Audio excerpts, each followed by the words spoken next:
సంవత్సరాల తరబడి ఎన్ని మందులు వాడినా మీ మోకాల నొప్పులు తగ్గట్లేదా? ప్రాణ పెయిన్ క్లినిక్ లో అత్యాధునిక చికిత్స. Welcome to Suman TV. నేను మీ నాగరాజ్ బైర్శెట్టిని. ఏపీలో కూటమి అధికారాన్ని చేపట్టిన తరువాత వైసీపీలో ఒక అలజడి అయితే మొదలైంది. అంతేకాకుండా ముఖ్యమంత్రిగా చంద్రబాబు నాయుడు గారు ప్రమాణ స్వీకారం అనంతరం ఆయన తీసుకుంటున్న ఒక్కొక్క నిర్ణయం కూడా వైసీపీలో ఆందోళన చెందుతుంది. ఈ విషయాలపై మనతో మాట్లాడడానికి పొలిటికల్ అనలిస్ట్ చంద్ర శ్రీనివాస్ గారు మనతో ఉన్నారు. ఆయన అడిగి వివరాలు తెలుసుకుంటాం. నమస్తే శ్రీనివాస్ గారు, ఎలా ఉన్నారు? బాగున్నారు కదా? చాలా సంతోషం. అయితే తొణికిసలాడుతోంది మీ ముఖంలో. జనసేన అని పవన్ కళ్యాణ్ గారు డిప్యూటీ సీఎంగా మంత్రిగా ప్రమాణ స్వీకారం చేసిన తర్వాత ఇంకా మీలో కొద్దిగా ఆనందము రెట్టిపోయినట్టుగా ఉంది. ఆనందం అనేది కాదు కానీ అంటే ఆంధ్రప్రదేశ్లో మార్పు కోసం మూడవ ప్రత్యామ్నాయం కావాలని కోరుకునే వాళ్ళు చాలా మంది ఉంటారు. దాంట్లో ఏ అధికారం ఏ ఇద్దరు చేతిలో కాకుండా మిగతా సప్రెస్డ్ గ్రూప్స్ ఉంటారు 89%. అది రావాలని కోరుకునే వాళ్ళు నేను కూడా ఒకడిని. యాజ్ ఏ పొలిటికల్ అనలిస్ట్గా పవన్ కళ్యాణ్ గారి నుంచి మొదటి నుంచి కూడా ఇదే సుమన్ టీవీలో 2 years నుంచి చెప్తున్నా. చాలామంది తక్కువ అంచనా వేస్తున్నారు పవన్ కళ్యాణ్ని. Is the trouble shooter. Not only Andhra, Telangana, దక్షిణ భారతదేశం, గేమ్ చేంజర్. ఈ దేశవ్యాప్తంగా ఆయన పేరు ప్రతిష్టలు తెచ్చుకుంటాడంటే ఎన్డీఏలో కీలక పాత్ర పోషిస్తాడని చెప్తే చాలామంది విమర్శించిన వాళ్ళు ఉన్నారు. ఇప్పుడు అదే విమర్శించిన వాళ్ళు అల్లే పొగుడుతున్నారు. అంటే ఇక ఏ విధంగా రాజకీయాలు ఎప్పుడు ఎవరి సొంతం కాదు. మీరన్నట్టు ఏ ఒక్కరి చేతిలో కాదు. ఇది 5 దశాబ్దాలుగా కమ్మ కాపులు కలుస్తారని ఎవరైనా అనుకున్నారా? ఎవరు కాంబినేషన్ కుదరదు. ఈ కాంబినేషన్ మరి ఎందుకు వర్కౌట్ అయింది? ఆ కులాలు కలిపే సిద్ధాంతంలో పవన్ కళ్యాణ్ ఒక స్టెప్ తీసుకున్నాడు, ఒక చొరవ తీసుకున్నాడు. ఇప్పుడు ఉభయ గోదావరి జిల్లాల్లో కాపులకి సెట్టిబలికి, కాపులకి బీసీలకి, కాపులకి ఎస్సీలకి పడదు. అది పెద్దన్న పాత్ర పోషించిన ఒక మెట్టు దిగండి అన్నాడు. 25% ఉన్న కాపులు రాజ్యాధికారం అంటే యాశించే స్థాయి నుంచి శాసించే స్థాయికి రండి మీరు అని చెప్పి వాళ్ళలో మార్పు తీసుకొచ్చాడు. వాళ్ళ ఉద్యమ నాయకులు కూడా ఇప్పుడు ముద్రగడ పద్మనాభం గారు కావచ్చు, జోయ్ గారు కావచ్చు, పలు దఫాలుగా వాళ్ళు లేఖలు రాయటం మనం అన్నీ చూస్తున్నాం. జోయ్ గారు అంటే ఒకే ఇది, నేను చనిపోయేలోపు నేను సీఎం కావాలి, కాపులు బీసీలు కలిపి రాజ్యాధికారం రావాలని ఆయన కోరిక. పాప చివరి వరకు ఉన్నాడు. వాళ్ళ కొడుకు వెళ్ళినా కానీ ఒకే స్టాండ్ ప్రకారం ఉన్నాడు. కానీ ముద్రగడ గారు ఏం చేశాడు? ఆయన ఇంటికి రాలేదన్న కోపంతో వైఎస్ జగన్మోహన్ రెడ్డి దగ్గరికి వెళ్ళి ఆయన పిఠాపురంలో తన్ని తరమకపోతే నా పేరు పద్మనాభరెడ్డిని మార్చుకుంటున్నాడు. గెజిట్లో ఈరోజు బ్రేకింగ్ న్యూస్, పద్మనాభరెడ్డి మార్చి నామకరణోత్సవం జరిగిపోయింది. అయిపోయింది నామకరణోత్సవం. గెజిట్ ప్రభుత్వం కూడా రిలీజ్ చేసిందంటే ఎందుకు సార్? అది ఆయన ఏదో మాట కన్నాడు పెద్ద ఆయన, సరే కోపంతో అన్నాడు. పవన్ కళ్యాణ్ కూడా దాన్ని పట్టించుకోలేదు కదా. వాళ్ళ అమ్మాయిని కూడా జాయిన్ అయ్యడానికి వస్తే వద్దమ్మా నేను కూడా వస్తాను మీ నాన్న దగ్గరికి అన్నాడు కదా. ఎందుకు ఆయన పేరు మార్చుకోవటం ఈలోపు? ఇవన్నీ కూడా ఏంటంటే పంతాలు, రాజకీయాల్లో అనేక రకాల వాగ్దానాలు చేస్తుంటారు. పవన్ కళ్యాణ్ గారు ఎక్కడ కక్ష సాధింపు ఎందుకంటే నుంచి విజయవాడ పశ్చిమ నియోజకవర్గం పోతిన వెంకట మహేష్ గారు కూడా ఒక మాట అన్నారు గతంలో. జనసేన నేను నా చివరి శ్వాస వరకు జనసేనలో ఉంటాను, జనసేన పార్టీ మారితే నా చెయ్యి నరికేయండి, నా చెయ్యి నరుక్కుంటాను కత్తితో మీడియా సమక్షంలో చెప్పాడు. మరి పార్టీ మారారు. మరి ఆయన ప్రచారానికి అక్కడికి వెళ్ళినప్పుడు ఒక కార్యకర్త వచ్చి కొబ్బరి బొండాలు నరికే చెక్కే కత్తి తీసుకొచ్చేసి చూపెట్టమంటే ఇలాంటివి చేయకూడదు, అతను ఏదో మాట్లాడాడు, మనం ఆవేశంలో మాట్లాడాడు కానీ మనం చేయకూడదని దాన్ని తిరస్కరించాడు. వాళ్ళు ఇలాంటివన్నీ చేయకూడదు అనేసి. ఈ రోజు ముద్రగడ పద్మనాభం గారి విషయంలో కూడా పెద్ద ఆయన ఏదో మాట్లాడాడు అనుకున్నారు. అదే అతని గొప్పతనం. ఇప్పుడు అన్ని మాటలు ఉన్నారు సార్. ప్యాకేజ్ స్టార్ అన్నారు, మ్యారేజ్ స్టార్ అన్నట్టు, 4 పెళ్లిళ్ళు అన్నారు, జగన్మోహన్ కళ్యాణ్ పావుల కన్యాలు, ఎన్ని మాటలు అన్నారో. చివరికి జగన్మోహన్ రెడ్డి గారు హిందూ సనాతన సంప్రదాయాన్ని గౌరవించని 4 సంవత్సరాలకు బండి మార్చినట్టు పిల్లాన్ని మారుస్తున్నామని ఎంత అసభ్యంగా మాట్లాడినా ఎక్కడ తొనకలా బెనకలా. అంటే అతను రాజకీయాలు నాకు తెలిసినంత వరకు అండి, నాకు కూడా 20 సంవత్సరాల నుంచి రాజకీయాలు, మీరంటే 4 దశాబ్దాల నుంచి వస్తున్నారు, నేను 2 దశాబ్దాల నుంచి వస్తున్నా. చూస్తే పవన్ కళ్యాణ్ పట్ల ఆంధ్రప్రదేశ్లో రాజకీయ నాయకులు వ్యవహరించిన తీరు ఈ దేశంలో ఏ రాజకీయ నాయకుడికి పడలేదు సార్. అన్ని ఇబ్బందులు అన్ని మానసికంగా.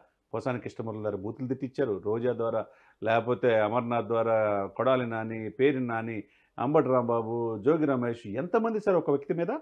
ఒక వ్యక్తి ఒకే ఒక్కడు మీరన్నట్టు ఈరోజు గేమ్ చేంజరు.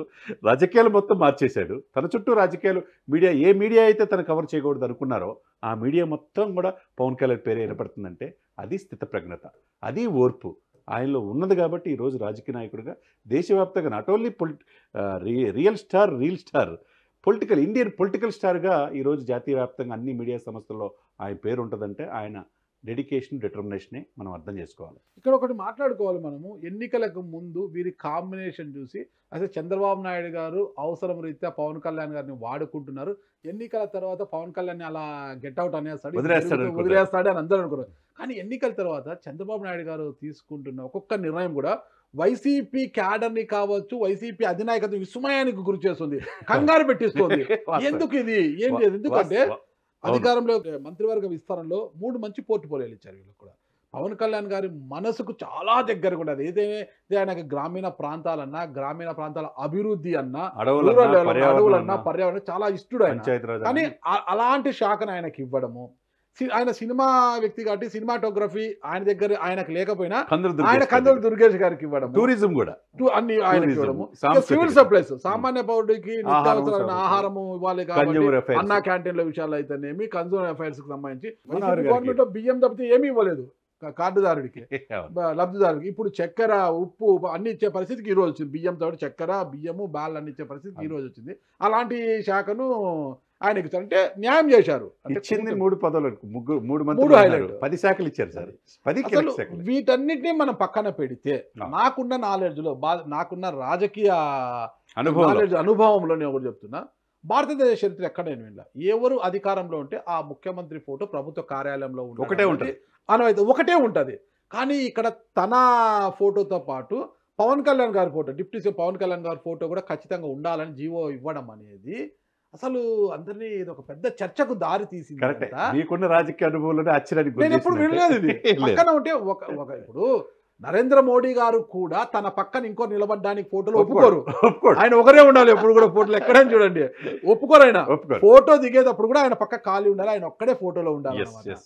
అలాంటిది చంద్రబాబు నాయుడు గారు ఈరోజు తన పక్కన పవన్ కళ్యాణ్ గారు ఫోటో పెట్టుకోవడానికి ఒప్పుకొని ఇద్దరు ఫోటోలు పెట్టాలని ఒక జీవో ఇవ్వడాన్ని ఎలా చూడొచ్చు అంటారు? అసలు మీరు అన్నట్టు వైసీపీ వాళ్ళు జీర్ణించుకోలేకపోతే ఏంది ఈ స్టెప్స్ తీసుకోవటం, మోసం చేస్తాడు కదా అని చెప్పి చాలా మంది అనుకున్నారు.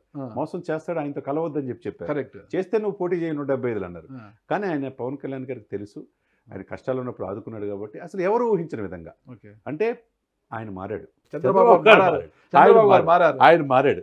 ఎందుకంటే ఏ రోజైతే స్పెషల్ చైర్ వేశారో పురంధేశ్వర్ గారు ఒకవైపు పవన్ ఉన్నప్పుడు అది మార్చమన్నాడో ఆ రోజే అతను మారాడు. అప్పుడు అంటే మారిన మనిషి అంటే మీరు అన్నట్టు చాలా మందిని అవసరం తీరిన తర్వాత చంద్రబాబు నాయుడు గారు వదిలేస్తారనేది ఒక నానుడు ఉంది. అదే సమయంలో 7 సంవత్సరాల ఇది గ్యాప్, అటు ఎన్డీఏకి కూడా చంద్రబాబు నాయుడు పూర్తిగా నమ్మకపోబట్టే ఎన్డీఏలో కలవాల. కానీ పవన్ కళ్యాణ్ గారిని బాధ్యత తీసుకొని అనేక చివాట్లు తిన్నా నేను కలిపానన్నాడు. కలపబట్టే ఈ రోజున సెంటర్లో 21 ఎంపీ సీట్లే, బీజేపీ కావచ్చు, జనసేన కావచ్చు, టీడీపీ కావచ్చు, 21 సీట్లతోనే అధికారంలో అవుతుంది. ఖచ్చితంగా లేదా 240 దగ్గర ఆగిపోయింది కదా. అంతే. కాబట్టి ఎంత రాజకీయంగా రాష్ట్రాల అవసరం ఏందని సెంటర్కి తెలిసింది. అదే విషయంలో చంద్రబాబు నాయుడు గారు ఇక్కడ ఏంది నేను ఈ స్థానానికి రావడానికి కారణం పవన్ కళ్యాణ్ అనేది ఆయన ఆలోచించాడు. కాబట్టి ఎక్కడ తగ్గాలో, ఎక్కడ నెగ్గాలో కాదు, ఎక్కడ తగ్గాలో పవన్ కళ్యాణ్ ఏదైతే తెలుసుకున్నాడో ఈయన కూడా తెలుసుకున్నాడు. కాబట్టి కుర్చీ మార్చాడు.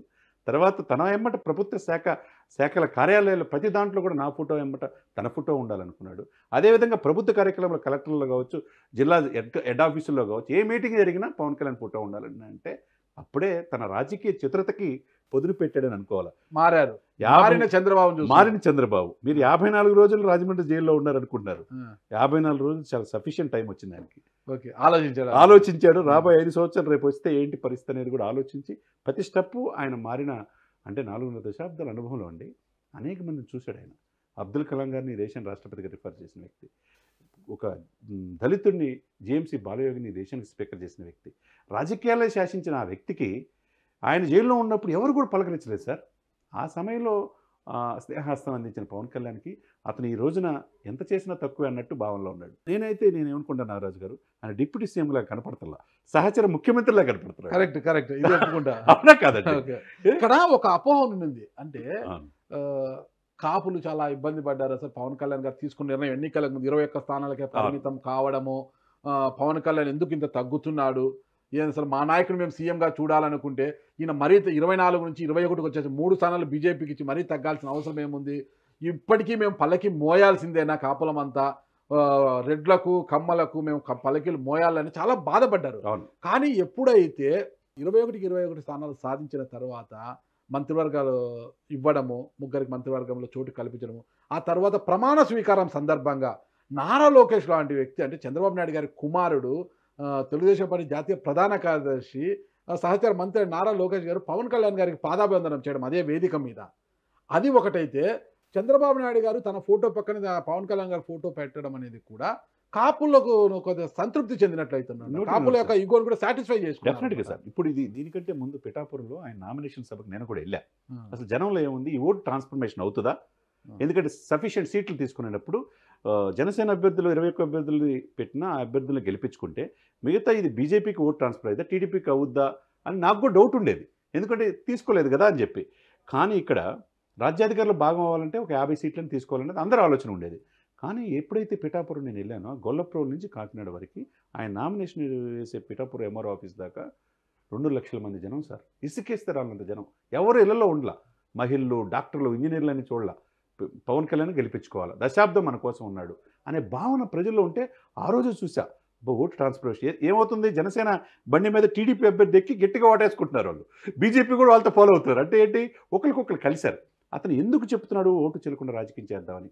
సరే పవన్ చెప్పింది ఈసారి ఇందామని కాపులు మొత్తం 90% సాలిడ్గా వచ్చేసారు. అక్కడ నాయకులు మాట కాపు ఫ్యాక్టరీ బాగా పనిచేసింది. 100% ఈసారి మీరు అవుననుకున్నా కాదనుకున్నా ఎలక్షన్ చేసింది కాపులే సార్.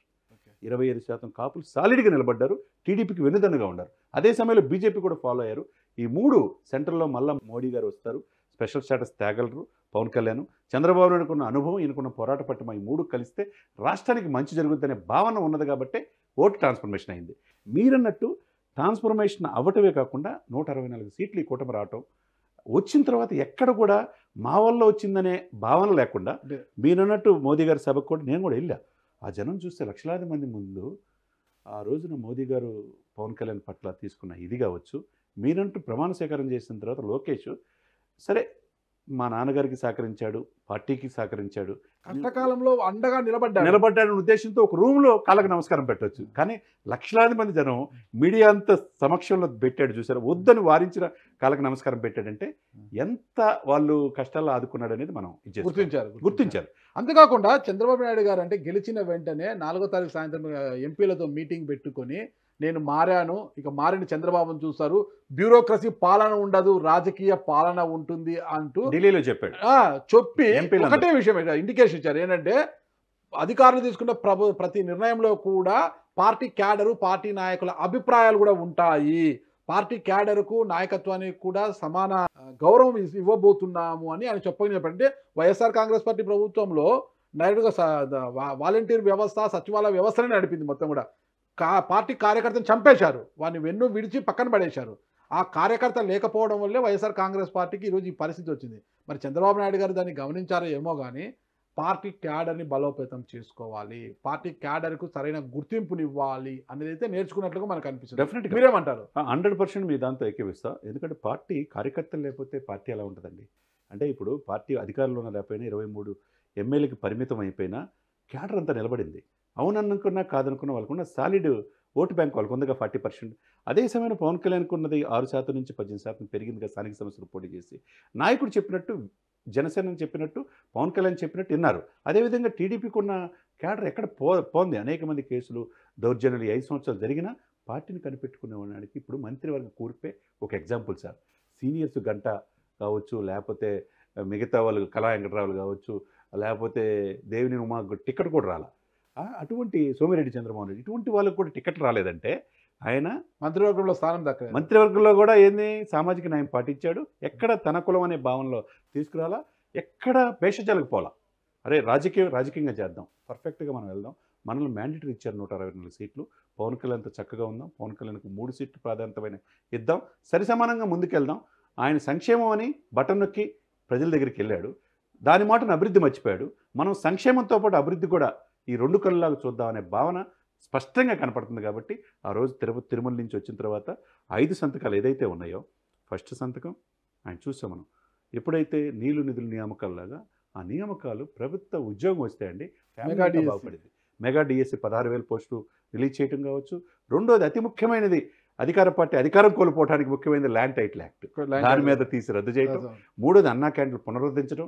4 3,000 నుంచి 5,000 పెన్షన్ పెంచడం. ఆ తర్వాత 5వది స్కిల్ డెవలప్మెంట్. ఈ రోజునైనా మనం, మీరైనా నేనైనా హైదరాబాద్ లాంటి ఇలాంటిది అగ్రగామిగా ఎదుగుతుందంటే 2030 నాటికి ఫాస్టెస్ట్ గ్రోయింగ్ సిటీ హైదరాబాద్ అవుతుందంటే ఆ రోజు ఐటీకి బీజేపీ వేసింది చంద్రబాబు నాయుడు గారు. కాదంటారు చెప్పన్నారు, అది ఎవరు కాదనలేదు. ఆ చంద్రబాబు నాయుడు గారు ఇప్పుడు జరిగినది ఆ రోజు అమరావతి తాత్కాలిక భవనాలు అన్నాడు. తాత్కాలిక భవనాలు కాదు, శాశ్వత భవనాలు అంటే బాగుండేది.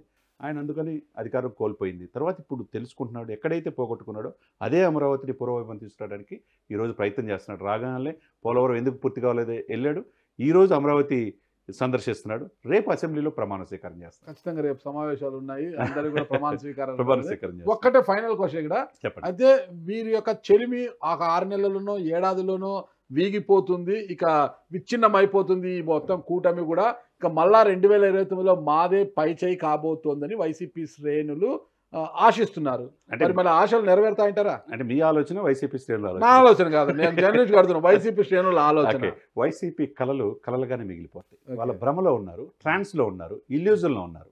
అంటే భ్రమలో ఇప్పుడు 11 సీట్లలో దాదాపు 7-8 మంది టీడీపీ జనసేన టచ్లో ఉన్నారంటున్నారు.